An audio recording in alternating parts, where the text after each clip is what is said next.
In this tutorial, we're going to learn how we can easily rename bulk image in just a second. I want to rename this multiple image.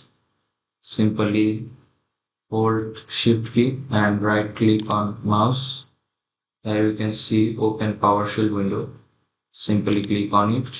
This window will be open. Now copy the text from the description. Paste here.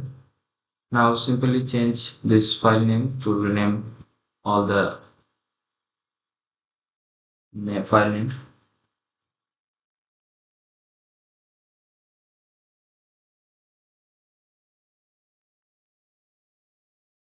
Here is the value where you want to start from. I want to start from 1. Now just enter. You can see the all file will be renamed. Hope you enjoyed this video. Please subscribe the channel for more new interesting topic. Thank you.